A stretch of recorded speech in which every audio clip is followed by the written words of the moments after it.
3대 독자 집안에 시집 왔으면 아들을 임신해야지. 배를 끊을 작정이야. 시어머니가 빗자루를 집어들더니 만삭인 며느리를 사정없이 내리쳤습니다. 뱃속의 아이가 딸이라는 이유, 그것 하나뿐이었습니다. 어머니 제발 알기는 살려주세요. 며느리가 바닥을 기며 애원했지만 남편은 방문을 걸어 잠그고 나오지 않았습니다. 결국 며느리는 한밤중에 맨발로 시댁을 뛰쳐나왔습니다. 피투성이가 된 몸으로 만삭의 배를 감싼 채 친정을 향해 걸었습니다. 하지만 그 누구도 몰랐습니다. 흙 묻은 손으로 딸의 피를 닦아주던 친정엄마가 사실 시댁이 올려다볼 수 없는 거대 재벌의 진짜 주인이라는 사실을요. 딸의 상처를 본 그날 밤 그녀를 짓밟던 그 집안이 완전히 무너져 내리기 시작합니다. 사연을 이어가기 전에 시청자 여러분은 지금 어디에서 듣고 계신가요? 댓글로 알려주시면 오늘 하루 좋은 일만 생기시라고 기운 팍팍 보내드릴게요. 깊은 밤 지리산 자락에 자리 잡은 낡은 기와집. 가로등 하나 없는 산길은 칠흑 같은 어둠에 잠겼어요. 풀벌레 소리만 고요를 깨트리던 그때였습니다. 누군가 대문을 거칠게 두드리는 소리가 들렸어요. 방 안에서 약초를 정리하던 상철이 고개를 들었습니다.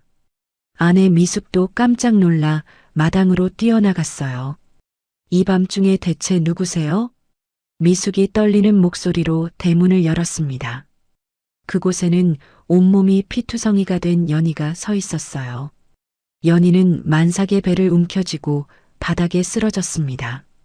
엄마, 아빠, 살려줘요. 연희의 목소리는 갈라진 틈 사이로 새어나왔어요. 입술은 터져서 피가 맺혔고 눈가는 시퍼렇게 멍이 들었습니다. 머리카락은 한 움큼이나 빠져 듬성듬성 비어 있었어요. 연희야, 이게 대체 무슨 일이냐? 상철이 달려나와 딸을 품에 안았습니다. 연희의 얇은 원피스 위로 선명한 피멍 자국이 보였어요. 온몸이 매질을 당해 성한 곳이 하나도 없었습니다. 사건은 며칠 전으로 거슬러 올라갑니다. 시어머니 춘희는 며느리의 방을 몰래 뒤졌어요. 그러다 장롱 깊숙이 숨겨진 분홍색 아기 옷을 발견했습니다. 이게 뭐야? 분홍색? 설마 딸을 가진 거야? 시어머니는 곧장 단골 무속인을 찾아가 복채를 내밀었어요. 무속인은 방울을 흔들더니 얼굴을 잔뜩 찌푸렸습니다. 뱃속의 아이는 계집이야. 아주 지독한 년이지. 뭐라고요? 우리 집안 3대 독자 아들이 아니고요? 이 년은 제 어미랑 똑같이 사람 잡아먹을 팔자야. 남편 앞길 다 막고 집안 망하게 할 사주라고. 춘희의 눈이 뒤집혔습니다. 집으로 돌아온 춘희는 현관에 들어서자마자 소리를 질렀어요. 연희가 놀란 가슴을 쓸어내리며 마중을 나왔습니다. 어머니, 다녀오셨어요? 안색이 안 좋으세요. 누가 내 어머니냐? 이 재수없는 년아. 시어머니는 다짜고짜 연희의 머리채를 잡아챘어요. 바닥으로 내동댕이 쳐진 연희는 배를 감싸쥐었습니다. 어머니, 왜 이러세요? 제발 그만하세요. 감히 우리 집 대를 끊을 셈이야? 내 뱃속의 아이가 딸이라며. 우리 집은 딸 따위 필요 없다. 당장 이 집에서 나가. 시어머니는 마당에 있던 대나무 빗자루를 집어들었습니다. 그리고 만삭인 며느리의 등을 사정없이 내리쳤어요. 3대 독자 집안에 시집 왔으면 아들을 낳아야지. 이런 쓸모없는 년, 너 같은 건 죽어도 싸. 빗자루가 부러질 정도로 매질이 이어졌습니다. 연희는 바닥을 기며 살려달라고 애원했어요. 하지만 시어머니는 멈추지 않고 연희의 머리채를 다시 움켜쥐었습니다. 아, 어머니, 제발 아기는 살려주세요. 아기, 그 계집애도 너랑 같이 죽어야 우리 아들이 살지. 시어머니는 연희의 머리카락을 쥐고 방바닥을 질질 끌고 다녔어요. 연희의 머리카락이 통째로 빠져 방바닥에 흩뿌려졌습니다. 남편 성민은 거실 소음에도 방문을 걸어 잠그고 나오지 않았어요. 연희는 죽음의 공포 속에서 맨발로 집을 뛰쳐나왔습니다. 다시 지리산의 차가운 마당입니다. 상철은 딸의 처참한 모습을 보며 이를 악물었습니다. 미숙은 연희의 상처를 닦아주며 오열을 멈추지 못했어요. 연희야, 미안하다. 이 못난 엄마 아빠를 용서해라. 엄마, 나 너무 무서웠어. 아기가 잘못될까봐. 연희는 미숙의 품에서 짐승처럼 울부짖었습니다. 상철은 떨리는 손으로 딸의 머리를 쓰다듬었어요. 상철의 눈에는 서늘한 살기가 서리기 시작했습니다. 걱정 마라, 연희야. 이건 참을 수 없는 일이야. 그 인간들, 사람 잘못 건드렸다는 걸 뼈저리게 알게 될 거다. 상철은 방으로 들어가 낡은 서류함을 꺼냈습니다. 20년 동안 단 한 번도 열지 않았던 봉인이 풀렸어요. 그 안에는 현진그룹이라는 글자가 새겨진 서류가 있었습니다. 상철 씨, 정말 그곳에 연락하시게요? 내 딸을 저 지경으로 만든 놈들을 그냥 둘 수 없어. 상철은 수첩을 넘겨 한 번호에 전화를 걸었습니다. 수화기 너머로 중후한 남성의 목소리가 들려왔어요. 여보세요? 누구십니까? 김 실장 나야. 홍상철이다. 전화기 너머에서는 한동안 정적이 흘렀습니다. 잠시 후 김 실장의 떨리는 목소리가 터져나왔어요. 회장님? 정말 회장님 맞으십니까? 그래. 20년 만이군. 당장 알아봐야 할 곳이 있다. 네, 말씀만 하십시오. 상철은 차가운 눈빛으로 밤하늘을 올려다봤습니다. 딸의 눈물과 피를 본 순간 인자한 10만이는 죽었습니다. 대성유통, 그 집안 관련 전부 조사해주게. 먼지 하나 남기지 말고 모두 털어봐줘. 상철의 목소리가 지리산의 차가운 공기를 갈랐습니다. 이제 딸을 울린 자들을 향한 부모의 성난 울음소리만 울려 퍼졌습니다.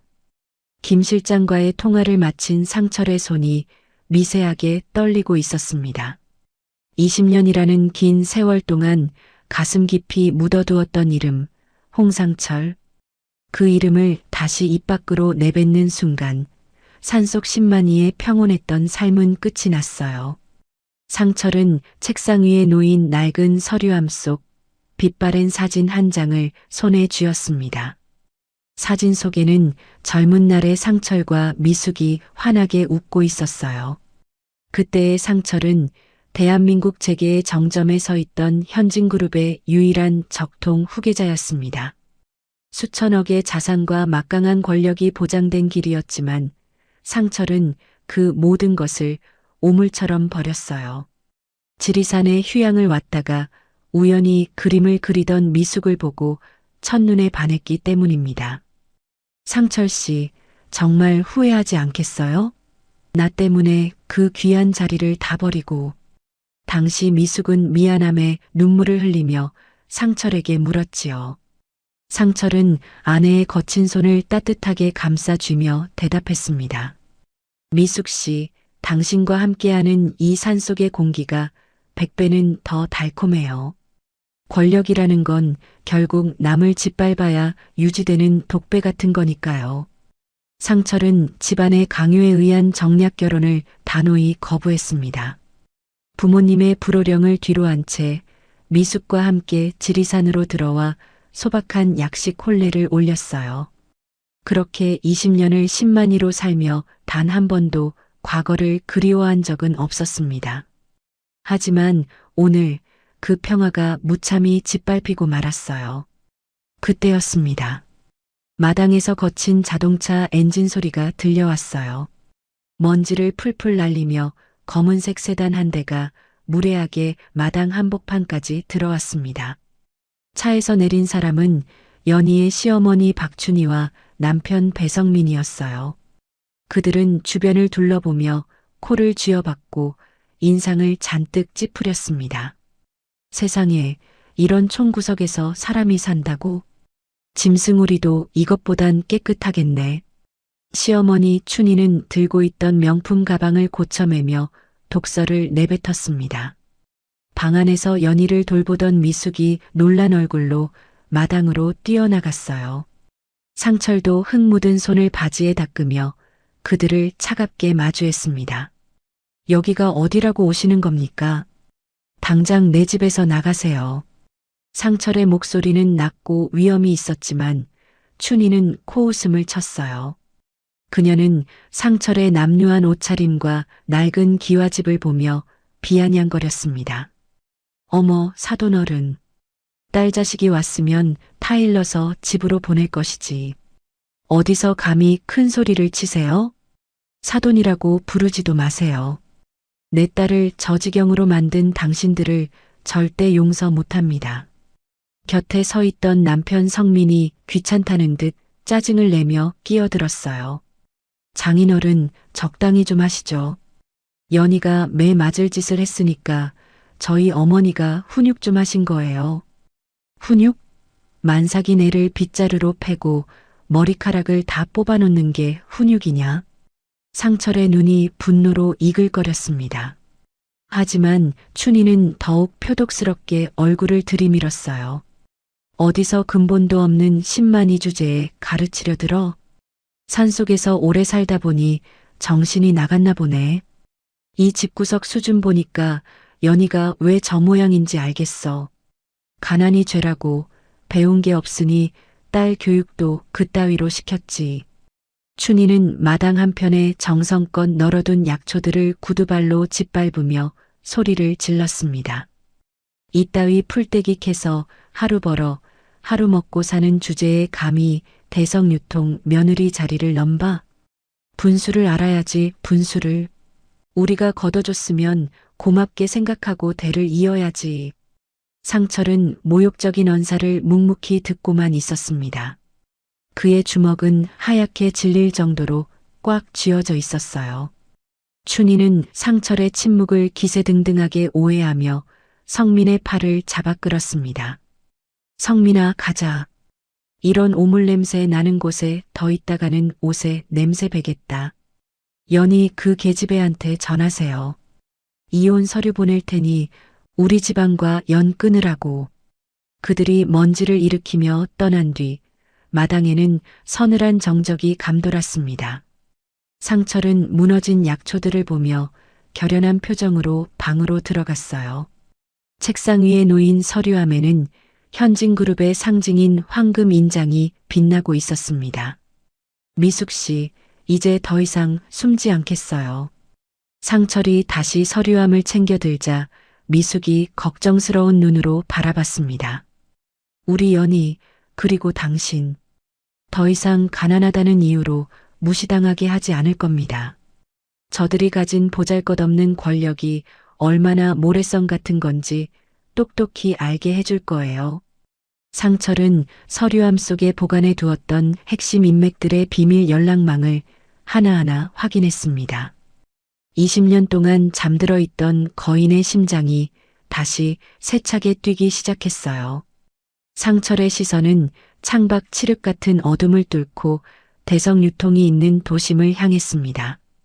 지리산의 새벽 안개가 차갑게 몰려오고 있었습니다. 하지만 상철의 눈은 그 어느 때보다 형형하게 빛나고 있었어요. 딸의 눈물을 닦아주기 위해 아버지는 무거운 갑옷을 입기로 했습니다.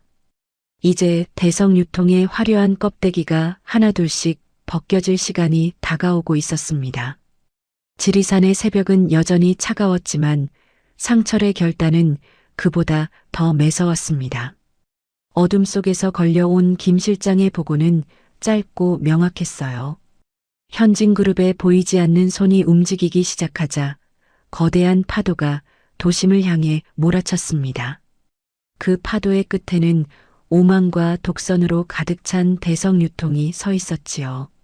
그 시각 대성유통의 사무실은 평소와 다름없는 활기로 가득 차 있었습니다. 시아버지 배동우 회장과 남편 배성민 본부장은 자신들에게 닥칠 운명을 꿈에도 몰랐어요. 성민은 책상에 다리를 올린 채 어제 지리산에서 본 초라한 처가를 비웃고 있었습니다. 아버지, 어제 그 집구석 꼬락서니 못 보셨죠? 들었다. 그런 거지 같은 집딸을 며느리로 들였으니 연히 그년 제 분수도 모르고 말이야. 부자가 낄낄대며 승리감에 도취해 있을 때 첫 번째 비보가 날아들었습니다. 비서가 하얗게 질린 얼굴로 문을 열고 뛰어들어왔어요. 회장님, 큰일 났습니다. 주거래 은행에서 대출 연장 불가를 통보해 왔습니다. 뭐라고? 어제까지만 해도 문제 없다고 했잖아. 당장 지점장 연결해. 동호의 호통에 비서가 식은땀을 흘리며 수화기를 넘겼습니다. 하지만 수십 번을 걸어도 지점장은 전화를 받지 않았어요. 그것은 시작에 불과했습니다. 사무실의 전화기들이 약속이라도 한 듯 동시에 울려대기 시작했어요. 대성유통의 생명줄과도 같은 대형 유통망들이 일제히 등을 돌리기 시작한 겁니다. 지난 10년간 단 한 번의 연체도 없이 거래해온 대형마트 본사에서 계약 해지 공문을 보내왔어요. 성민은 믿기지 않는다는 듯 직접 휴대폰을 들고 거래처 사장들에게 전화를 걸었습니다. 어이, 박 사장님. 나 대성 배성민인데 이게 대체 어떻게 된 일입니까? 하지만 돌아오는 건 싸늘한 기계음뿐이었습니다. 연결음이 몇 번 가기도 전에 수신겁으로 넘어가거나 아예 전원이 꺼져 있었어요. 성민의 얼굴이 당혹감으로 일그러지기 시작했습니다. 그는 다시 다른 거래처인 최 이사에게 전화를 걸었어요. 최 이사님, 전화를 왜 피하세요? 우리 물건 지금 창고에 쌓여 있다고요. 미안합니다. 배 본부장. 위에서 지시가 내려왔어요. 대성이랑 엮이면 우리도 죽는다고요. 누가요? 대체 누가 그런 말도 안 되는 소리를 합니까? 그건 저도 모릅니다. 다만 대성유통은 이제 끝이라는 말만 들었습니다. 다신 전화하지 마세요. 뚝 소리와 함께 끊긴 전화기 너머로 정적이 흘렀습니다. 성민은 분노에 못 이겨 휴대폰을 바닥에 내동댕이 쳤어요. 대한민국 유통업계 전체가 약속이나 한 듯 대성유통을 지워버리고 있었습니다. 이 모든 배후에는 상철의 지시를 받은 김 실장이 있었습니다. 현진그룹의 압도적인 자본력과 정보망은 대성유통의 숨통을 단숨에 조여갔어요. 대성이 납품하던 모든 통로가 막혔고 창고에는 재고가 산더미처럼 쌓여갔습니다. 협력업체들은 미수금을 달라며 본사 로비로 몰려와 소리를 질렀어요. 돈 내놔. 우리 직원들 월급은 줘야 할 거 아니야. 사기꾼 놈들. 망할 거면 곱게 망하지. 우리까지 다 죽일 셈이냐. 아비규환이 된 로비를 창문 너머로 내려다보며 동호는 뒷목을 잡고 주저앉았습니다. 평생 일궈온 회사가 단 반나절 만에 공중분해될 위기에 처한 것이지요. 춘희 역시 집에서 이 소식을 듣고 비명을 질렀습니다. 자신이 휘두른 빗자루 하나가 이런 재앙을 불러왔을 줄은 상상도 못한 채 말입니다. 이게 다 그 재수없는 며느리년 때문이야. 그년 때문에 집안 망조가 들었어. 춘희는 여전히 남 탓을 하며 거실을 맴돌았습니다. 하지만 그녀가 믿고 의지하던 무속인조차 연락이 두절된 상태였어요. 대성유통이라는 배는 이미 거대한 암초에 부딪혀 서서히 침몰하고 있었습니다. 성민은 사무실 구석에서 덜덜 떨며 다시 전화기를 붙잡았습니다. 혹시나 하는 마음에 평소 형님이라 부르며 돈을 갖다 바치던 고위직 인맥들에게 전화를 돌렸어요. 그러나 돌아오는 대답은 하나같이 차가웠습니다. 여보세요? 실례지만 누구시죠? 죄송합니다. 끊겠습니다. 아니, 형님. 저 대성 성민이에요. 제발 도와주세요. 참. 대성유통? 아, 그 부도 직전이라는 회사? 거긴 이미 사형 선고 내려졌어. 귀찮게 굴지 마. 성민은 자신의 손에 쥐어진 권력이 얼마나 보잘것없는 것이었는지 깨닫기 시작했습니다. 가난하다고 비웃었던 연희의 친정 부모가 떠올랐지만 설마 그들이 배우일 거라곤 생각지도 못했어요. 그저 운이 없어서 누군가에게 잘못 보여서 벌어진 일이라며 현실을 부정했습니다. 업계 전체가 싸늘하게 등을 돌리자 대성유통은 순식간에 사면초가에 빠졌습니다. 사무실의 에어컨마저 멈춰버린 듯 공기는 무겁고 숨이 막혔어요. 동호회 책상 위에는 파산 신청을 검토하라는 법무팀의 서류가 놓였습니다. 어디서부터 잘못된 거지? 대체 누가 우릴 죽이려 드는 거냐? 동호회 비명 같은 절규가 텅 빈 사무실에 공허하게 울려 퍼졌습니다. 어제까지만 해도 위세가 당당하던 대성유통의 간판이 오늘따라 유독 낡아 보였어요. 지리산에서 시작된 작은 날갯짓이 도심의 거대한 폭풍을 몰고 온 것이었습니다. 상철은 보고를 받으며 가만히 차 한 잔을 마셨습니다. 그의 눈빛은 여전히 얼음처럼 차가웠어요. 딸의 눈물을 닦아주기 위해 그는 대성유통을 날려버릴 생각이었습니다. 지리산 자락의 서늘한 바람이 화실 안으로 밀려듭니다. 안미숙은 붓을 내려놓고 창밖을 봅니다. 평생 산을 그리며 마음을 다스려온 그녀였습니다. 하지만 지금 안미숙의 눈빛은 그 어느 때보다 날카롭습니다. 딸 연희가 겪은 수모가 가슴을 갈기갈기 찢어놓았습니다. 시어머니 박춘희가 전화를 걸어왔습니다. 사부인 연희가 그새 집 나가서 친정으로 갔나 본데요. 제 성질 못 이기는 나쁜 버릇 시댁에서 가르치려고 매 좀 든 거 가지고 오해하지 마세요. 박춘희의 목소리에는 일말의 미안함도 없습니다.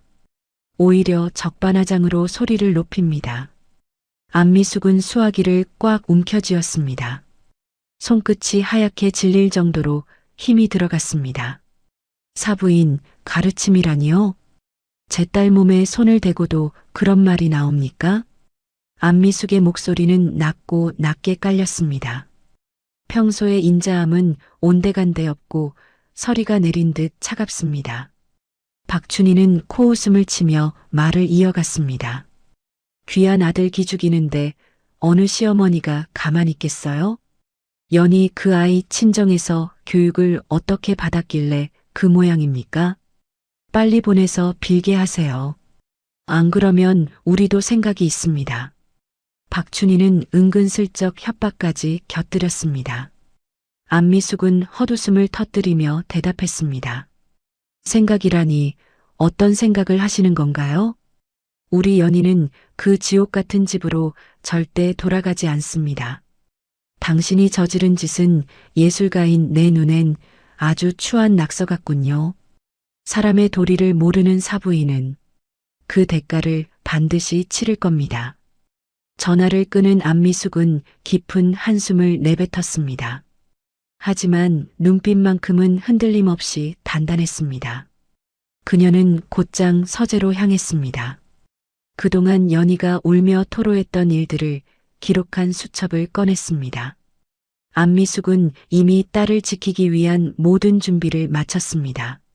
한편 서울의 박춘희는 화가 머리 끝까지 치밀어 올랐습니다. 뭐 저런 여자가 다 있어? 감히 나한테 큰 소리를 쳐? 그녀는 분을 이기지 못하고 거실을 서성거렸습니다. 아들 성민은 술에 취해 소파에 널브러져 있었습니다. 박춘희는 그런 아들을 보며 혀를 끌차더니 전화를 걸었습니다. 박춘희는 용하다는 점쟁이에게 연락을 했습니다. 우리 아들 앞길 막는 년은 필요 없어요. 때 끊기기 전에 아들 잘 낳을 사주 좀 찾아봐요. 연희가 나간 지 며칠도 지나지 않은 시점이었습니다. 그녀는 이미 며느리 자리를 비워두고 새 사람을 찾기 시작했습니다. 다음 날 박춘희는 성민을 억지로 깨워 외출 준비를 시켰습니다. 엄마, 이 아침부터 어딜 가자는 거야? 성민은 짜증 섞인 목소리로 투덜거렸습니다. 닥치고 따라와. 내 인생 펴줄 여자가 기다리고 있어. 박춘희는 성민을 데리고 최고급 호텔 중식당으로 향했습니다. 그곳에는 한 젊은 여자가 단정하게 앉아 있었습니다. 유명 식품회사 집안의 막내딸이라고 소개받은 여자였습니다. 박춘희는 여자의 관상을 훑어보며 만족스러운 듯 고개를 끄덕였습니다. 어머, 우리 성민이랑 인상이 너무 잘 어울리네.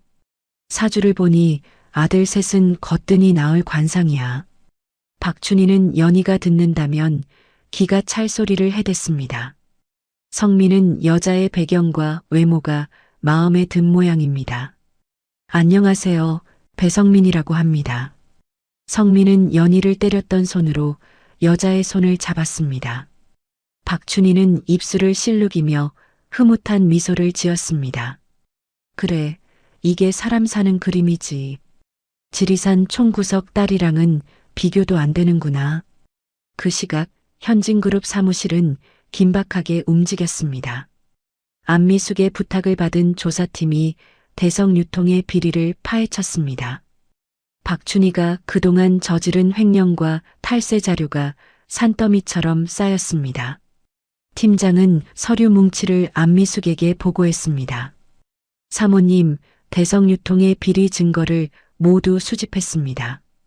안미숙은 보고서를 천천히 넘겨보았습니다. 종이를 넘길 때마다 박춘희의 악행이 낱낱이 드러났습니다. 자기 입속 챙기려 남의 눈에 피눈물 나게 했군요. 이런 사람들에게 내 딸이 고생했다니 가슴이 미어집니다. 안미숙의 목소리에는 단호한 의지가 서려 있었습니다. 지리산의 밤은 깊어만 갔습니다.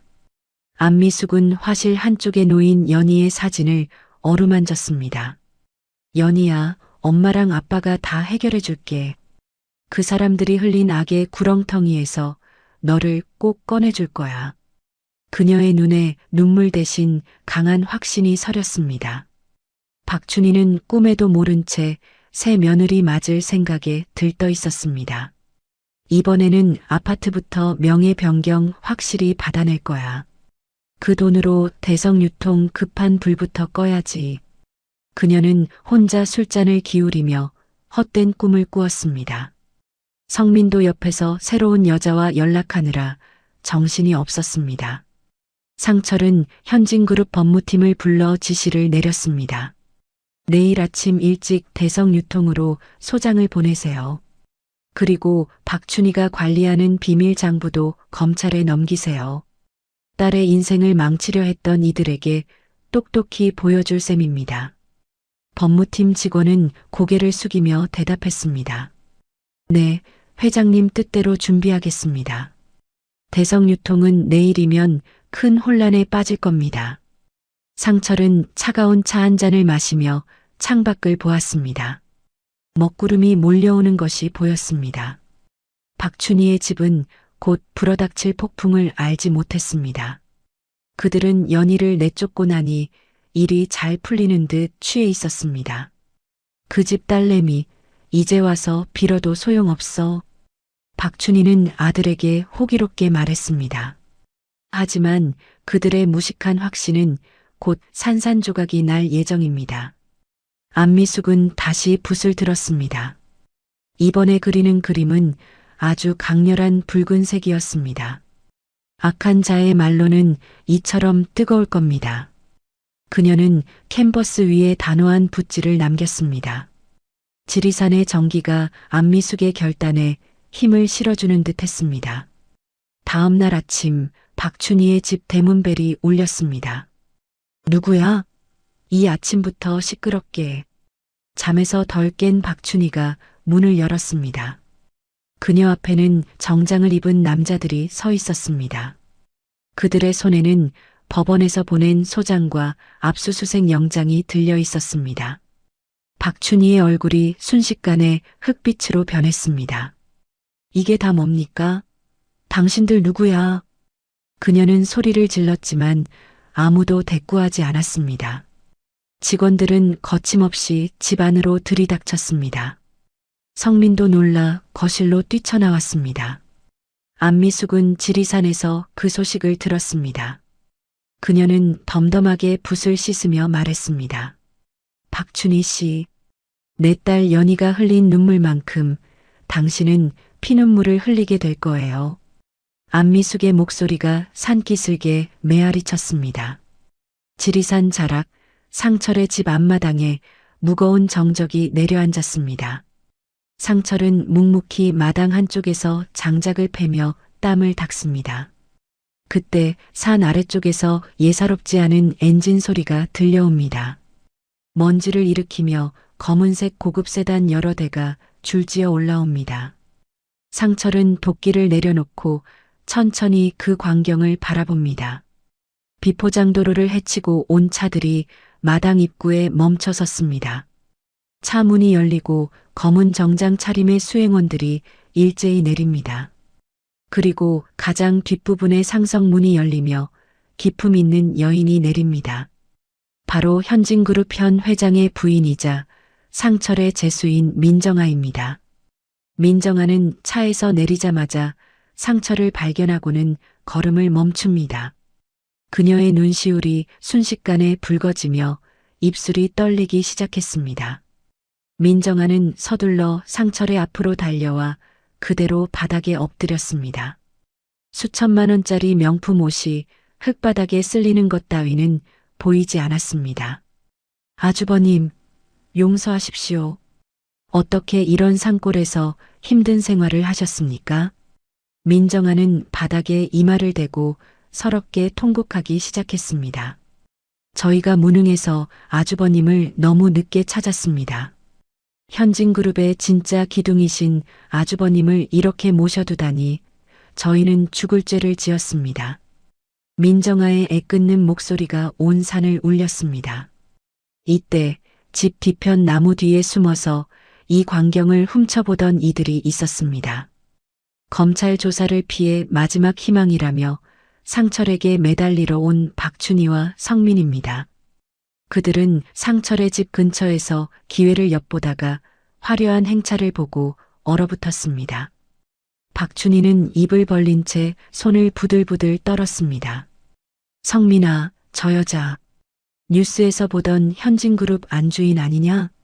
성민 역시 안색이 창백해져서 침을 꿀꺽 삼켰습니다. 어머니, 지금 저 여자가 장인어른한테 아주버님이라고 불렀어요. 현진그룹의 진짜 주인이라고. 지금 우리가 무슨 짓을 한 거죠? 박춘희는 다리에 힘이 풀려 주저앉으며 신음 섞인 소리를 냈습니다. 자신들이 발로 짓밟고 무시했던 노인이 거대 기업의 뿌리였다는 사실에 눈앞이 캄캄해졌습니다. 민정아는 무릎을 꿇은 채 상철의 투박한 손을 잡았습니다. 아주버님 찾지 못해서 죄송합니다. 그런데 연희가 당한 수모를 들었습니다. 그 천박한 인간들이 감히 누구를 건드렸는지 뼈저리게 후회하게 만들겠습니다. 민정아의 목소리에는 서슬퍼런 복수심과 깊은 자책이 섞여 있었습니다. 상철은 허리를 숙여 민정아의 어깨를 조심스럽게 잡아 일으켰습니다. 일어나세요, 재수씨. 미안해하지 마세요. 내가 세상을 등지고 이곳에 숨어든 것인데 누구의 잘못도 아닙니다. 상철의 목소리는 산맥처럼 깊고 담담했습니다. 하지만 민정아는 눈물을 닦으며 더욱 단호하게 말했습니다. 아주버님, 이제 그만 집으로 돌아가셔야 합니다. 전국의 현진그룹 임직원들이 후계자이신 아주버님을 기다리고 있습니다. 민정아는 나무 뒤에 있는 춘희와 성민을 보고 수행원들에게 눈짓을 했습니다. 수행원들이 즉각 움직여 나무 뒤에 숨어있던 두 사람을 끌어냈습니다. 박춘희는 마당 바닥에 질질 끌려오며 비명을 질렀습니다. 아이고, 사돈어른, 제가 죽을 죄를 졌습니다. 살려주세요. 제 아들 성민이가 연희를 얼마나 아꼈는지 아시잖아요. 박춘희는 상철의 신발을 붙잡으려 바닥을 기었습니다. 성민 또한 겁에 질려 덜덜 떨며 상철의 눈을 피하지 못했습니다. 민정아는 혐오스러운 눈빛으로 박춘희를 내려다보았습니다. 어디서 그 더러운 입으로 아주버님을 부르고 조카 이름을 올립니까? 현진그룹의 법무팀이 당신네 대성유통을 공중분해시키고 있습니다. 당신들이 우리 아주버님과 연희에게 준 상처 그 100배로 돌려받게 될 거야. 민정아의 말에 박춘희는 꺽꺽거리며 숨조차 제대로 쉬지 못했습니다. 상철은 차분하게 박춘희를 내려다보며 입을 열었습니다. 당신은 내 딸을 사람으로 보지 않았지. 돈이면 다 되는 줄 알고 권력을 휘둘렀지만 진짜 힘이 무엇인지 이제 알겠습니까? 상철의 말 한마디 한마디가 박춘희의 심장에 비수처럼 꽂혔습니다. 성민은 고개를 숙인 채 죄송합니다라는 말만 기계적으로 내뱉었습니다. 민정아는 다시 상철을 향해 정중히 허리를 숙였습니다. 아주버님, 차를 대기시켜 두었습니다. 이제 따님과 함께 가시지요. 연희가 겪은 아픔, 현진그룹이 모두 씻어내 줄 겁니다. 아주버님, 이제 제자리를 찾으세요. 민정아는 직접 뒷좌석 차 문을 열고 상철을 정중히 모셨습니다. 상철은 지리산의 푸른 하늘을 마지막으로 한번 올려다보았습니다. 그래, 이제 끝낼 것은 끝내고 바로잡을 것은 바로잡아야겠구나. 상철이 차에 오르자 연희와 안미숙도 그 뒤를 따랐습니다. 시어머니 박춘희와 남편 성민은 흙먼지를 뒤집어 쓴 채 길바닥에 버려졌습니다. 그들은 멀어져가는 세단 행렬을 보며 자신들의 인생이 끝났음을 직감했습니다. 민정아의 방문은 단순한 만남이 아니었습니다. 그것은 억눌려왔던 진실이 터져나오는 순간이었고 악인들에게는 심판의 시작이었습니다. 현진그룹의 거대한 위험 앞에 대성유통의 권력은 한낱 먼지처럼 흩어졌습니다. 민정아는 차 안에서도 연희의 손을 꼭 잡으며 연신 미안함을 전했습니다. 지리산을 내려가는 상철의 눈빛은 이제 세상을 품는 거인의 풍모를 되찾아 있었습니다. 햇살이 유난히 시린 서울 도심의 대성유통 본사 앞입니다. 화려했던 건물 외벽에는 이미 압류를 알리는 붉은 딱지들이 흉물스럽게 붙어 있습니다. 로비는 검찰 수사관들이 들이닥쳐 서류 뭉치를 실어 나르느라 아수라장이 되었습니다. 그 혼란의 중심에 한때 오만방자했던 배성민이 넋이 나간 채 서 있습니다. 성민은 초췌한 몰골로 입술을 파르르 떨며 누군가를 기다립니다. 이윽고 현진그룹의 문장이 선명한 검은색 세단이 정문 앞에 멈춰섭니다. 차문이 열리고 예전의 기죽은 모습은 온데간데 없는 연희가 내립니다.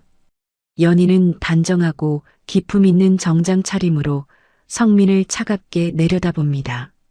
성민은 연희를 보자마자 바닥에 넙죽 엎드리며 구두 끝을 잡으려 애걸합니다.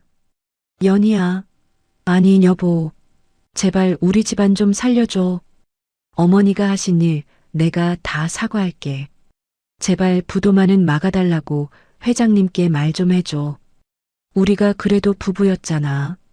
나랑 우리 부모님 길바닥에 나앉게 할 거야? 성민은 비굴하게 바닥을 기며 연희의 옷자락을 붙잡고 매달렸습니다. 그의 목소리는 공포와 절망으로 가득 차서 보기 흉하게 갈라졌습니다. 연희는 혐오스러운 듯 성민의 손을 구두 끝으로 툭 쳐서 치워버렸습니다. 배성민, 당신은 여전히 비겁하군요. 어머니가 내 머리채를 잡고 지하실에 가둘 때 당신은 어디서 뭘 했지? 내가 살려달라고 제발 말려달라고 울부짖을 때 당신은 비웃으며 술잔을 기울였잖아. 연희는 가방에서 하얀 비단 손수건에 쌓인 뭉치를 꺼냈습니다. 손수건을 펼치자 그 안에는 한 움큼의 머리카락 뭉치가 들어 있었습니다. 시어머니 박춘희의 폭행으로 인해 뿌리째 뽑혀나갔던 연희의 머리카락입니다. 연희는 그 머리카락 뭉치를 성민의 얼굴 앞에 힘껏 던졌습니다. 이게 뭔지 알겠어요? 당신 어머니가 내 영혼을 짓밟은 증거예요. 방관하고 동조한 당신도 똑같은 가해자라는 사실 잊지 마세요. 성민은 얼굴에 닿은 머리카락을 보며 소스라치게 놀라 뒤로 나동그라졌습니다. 연희야, 그건 우리 어머니가 흥분해서 그런 거지. 내가 시킨 게 아니야. 내가 앞으로 평생 내 발닦개가 되어서라도 다 갚을게. 제발 한 번만 기회를 줘. 성민은 흙바닥에 머리를 찌우며 비참하게 빌고 또 빌었습니다. 연희는 차가운 미소를 지으며 성민을 쏘아보았습니다. 갚는다고? 당신이 무슨 수로 내 찢겨진 자존감을 갚겠다는 거야? 이미 늦었어. 당신이 내민 그 비겁한 손, 이제는 쳐다보기도 역겨우니까. 현진그룹은 당신네 같은 인간들에게 단 1원의 자비도 베풀지 않아요. 그때 경찰관들과 수사관들이 본사 건물에서 박춘희를 끌고 나옵니다. 박춘희는 머리카락이 산발이 된 채 소리를 지르며 필사적으로 저항했습니다. 이거 내가 누군지 알아? 나 대성유통 박춘희야. 안미숙, 내가 감히 나한테 이럴 수 있어? 이 은혜도 모르는 것들. 박춘희는 멀리 서 있는 안미숙을 발견하고 미친 듯이 발악했습니다. 안미숙은 흔들림 없는 표정으로 박춘희 앞에 천천히 다가섰습니다.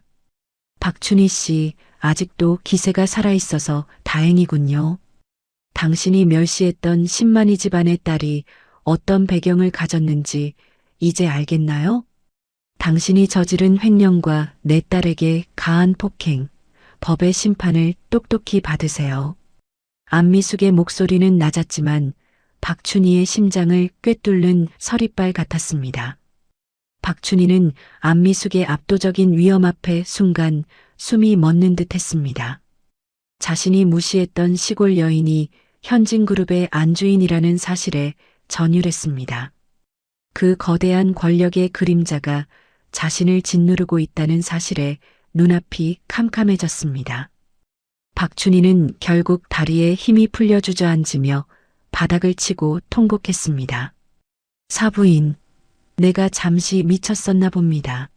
제발 우리 성민이만이라도 살려주세요. 잠시 후 시아버지 배동우 회장 역시 수갑을 찬 채 연행되었습니다. 그는 고개를 푹 숙인 채 아무 말도 하지 못하고 호송차에 올랐습니다. 성민은 부모가 끌려가는 모습을 보며 땅바닥을 긁으며 절규했습니다. 어머님, 아버님, 연희야, 제발 한 번만. 연희는 성민의 비참한 외침을 뒤로하고 차갑게 등을 돌렸습니다. 현진그룹 법무팀장이 다가와 서류를 건네며 깍듯하게 보고합니다. 대성유통 최종 부도 처리 완료되었습니다. 모든 자산은 압류되었습니다. 박춘희 씨의 폭행 및 배성민 씨의 방조 증거도 모두 검찰에 넘겼습니다. 연희는 고개를 끄덕이며 높고 푸른 가을 하늘을 올려다보았습니다. 지독했던 악연의 사슬을 드디어 끊어낸 기분이었습니다. 성민은 마지막까지 연희의 차를 쫓아오며 길바닥에서 뒹굴었습니다. 연희야, 내가 다 잘못했어.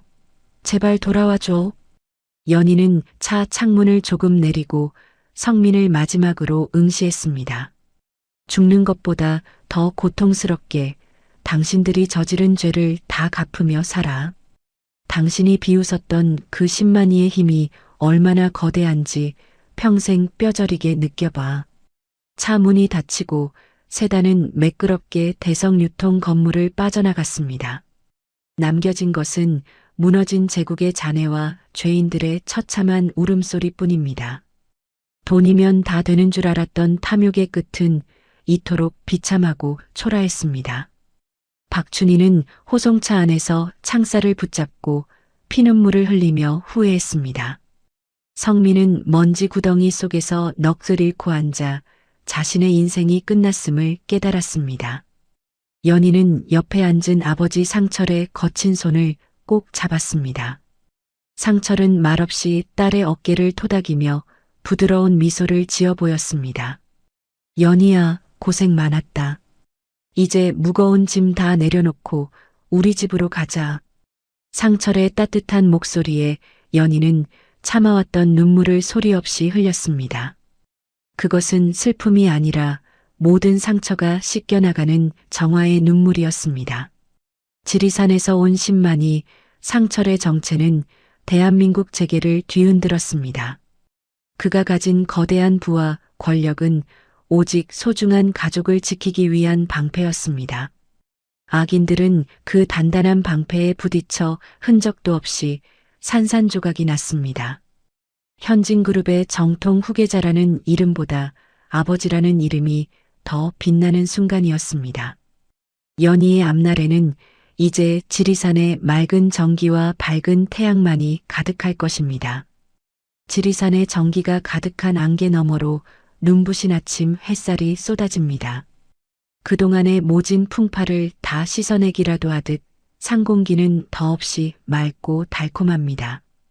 상철의 집 마당에는 예전과 다른 평화로운 생명력이 넘실거립니다. 방 안에서는 갓 태어난 아기의 우렁찬 울음소리가 산자락에 메아리칩니다. 연희는 부모의 지극정성 어린 간호 속에서 건강한 딸을 순산했습니다. 안미숙은 정성껏 끓인 미역국을 들고 방으로 들어오며 환하게 웃습니다.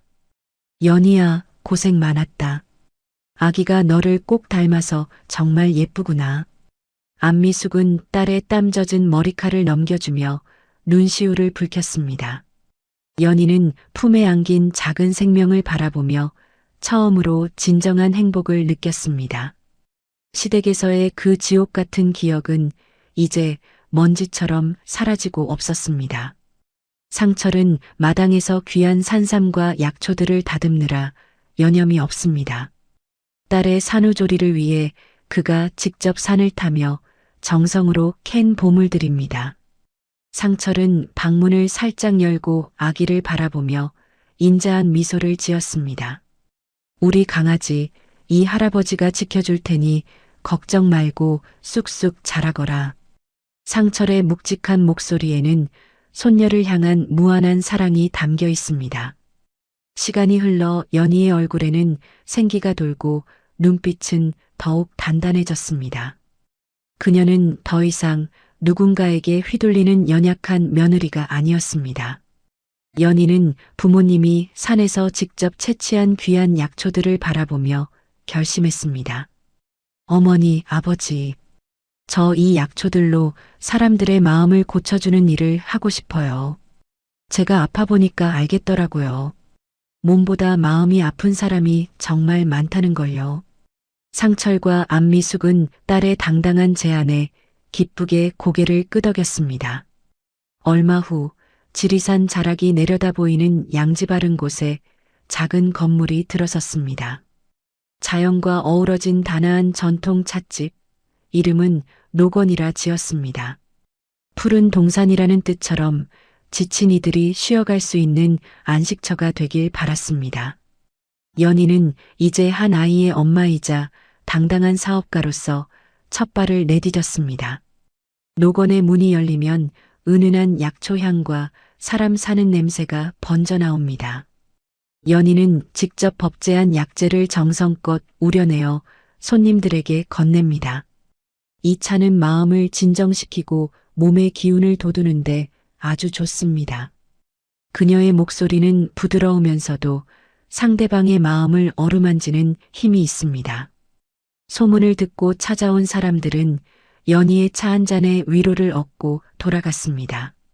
상철은 찻집 뒤편 약초밭에서 잡초를 뽑다가 손녀를 등에 업고 들어옵니다. 우리 공주님, 엄마 일하는 거 보러 왔구나. 허허. 상철의 웃음소리가 찻집 안을 가득 채우자 손님들도 덩달아 미소 짓습니다.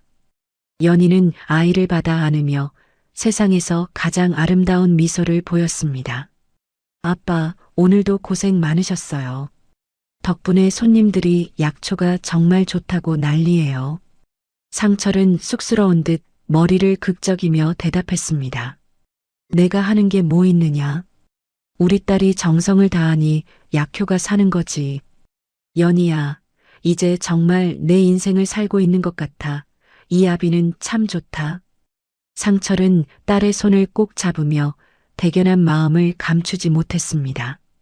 연희는 아버지의 거친 손등에 얼굴을 기대며 속삭였습니다. 아버지, 저 정말 행복해요. 그곳에서 도망칠 땐 끝인 줄만 알았는데 이렇게 다시 일어설 수 있게 지켜주셔서 정말 감사합니다.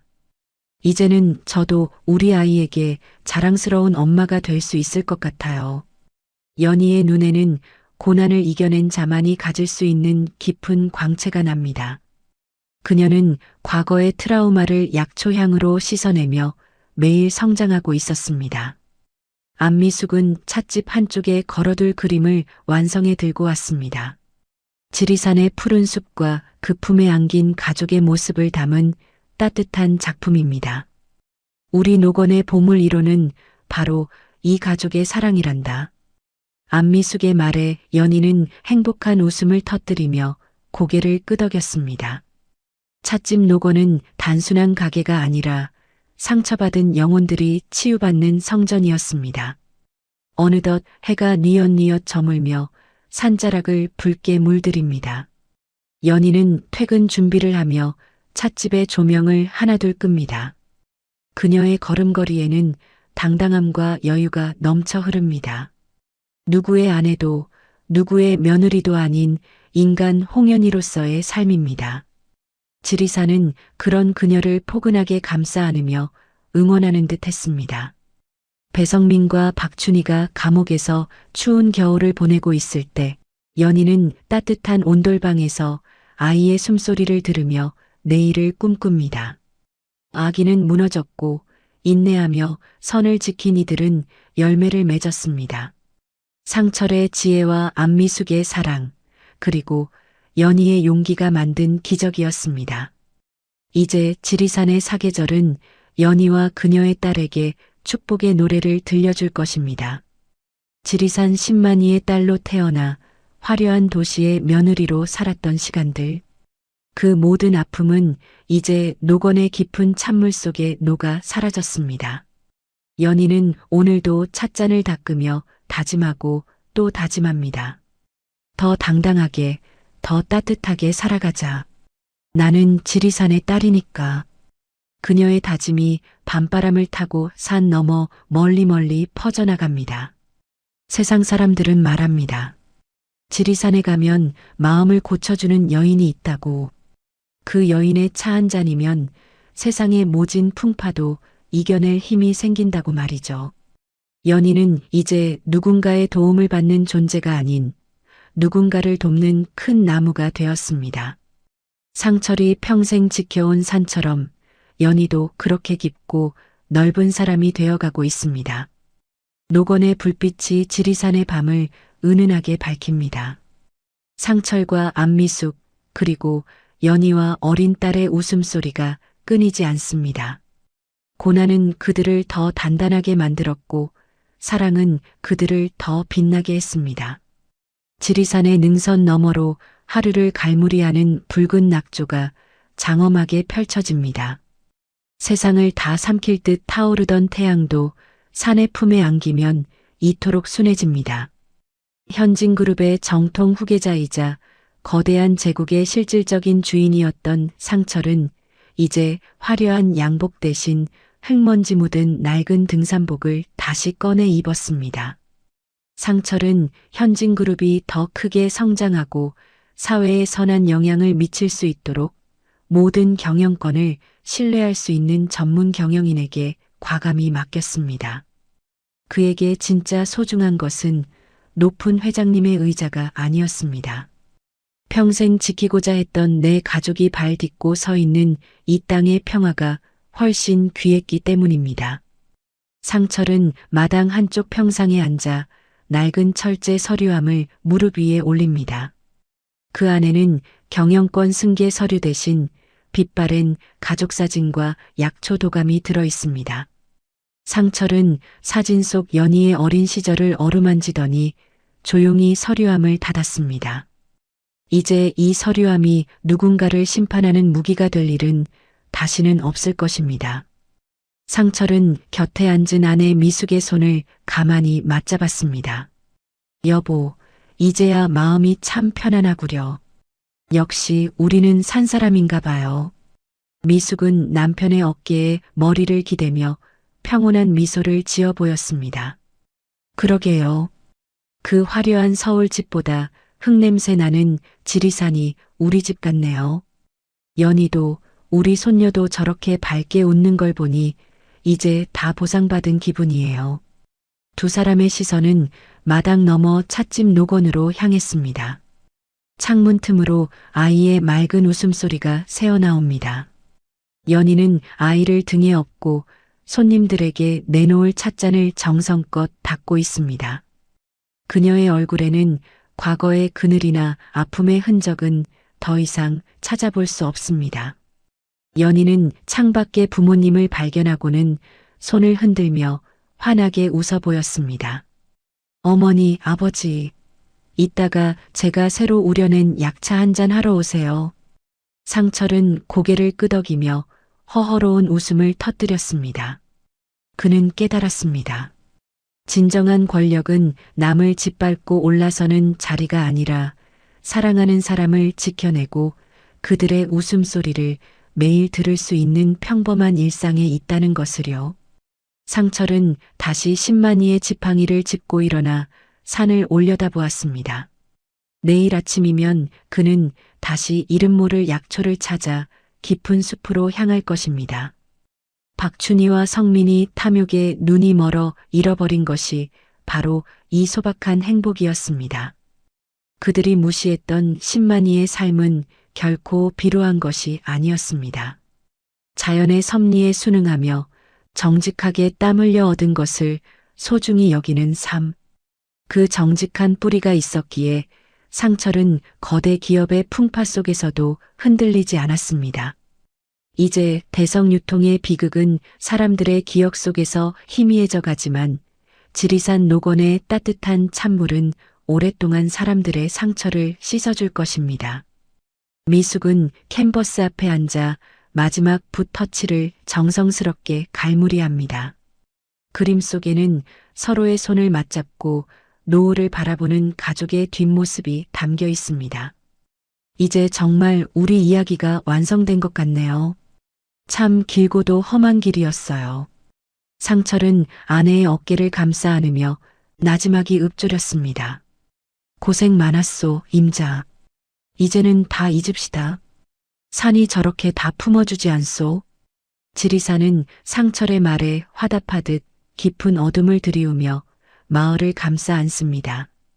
멀리서 소쩍새 우는 소리가 들려오고 찻집의 전등이 하나둘 꺼지기 시작합니다. 어둠이 내린 지리산 자락에 작고 낮은 집의 불빛만이 따스하게 빛납니다. 그 불빛 아래에서 연희는 아이에게 옛날 이야기를 들려주며 잠을 청합니다. 옛날 옛적에 아주 용감한 신만이 할아버지가 살았단다. 그녀의 목소리는 밤바람을 타고 산맥을 넘어 평화롭게 퍼져나갑니다. 네 사람의 그림자가 하나로 합쳐지며 지리산의 일부가 됩니다. 탐욕은 짧고 정의는 길며 사랑은 그 모든 것을 이기고 영원하다는 진실이 산자락에 머뭅니다. 상철은 조용히 미소 짓습니다. 그래, 이게 진짜 사람 사는 맛이지. 가족을 위해 자신을 던지고 다시 소박한 자리로 돌아온 용기가 만든 기적입니다. 모든 갈등은 눈 녹듯 사라지고 오직 가족의 사랑만이 찬란하게 빛나는 밤입니다. 연희는 잠든 아이의 이마에 입을 맞추며 작게 속삭입니다. 사랑한다, 우리 딸. 엄마가 너를 끝까지 지켜줄게. 상철은 마당으로 나와 깊은 밤 공기를 들이마시며 하늘의 별을 봅니다. 지리산의 전기는 그렇게 대를 이어 흐르며 상처를 치유하고 희망을 틔웁니다. 길었던 복수의 여정은 끝났고 이제는 사랑으로 채워갈 시간만 남았습니다. 가족의 웃음소리가 여운처럼 남으며 길었던 대장정의 막이 내립니다. 오늘 사연은 여기까지입니다. 끝까지 시청해 주셔서 고맙습니다. 구독과 좋아요 남겨주실 거죠? 감사합니다.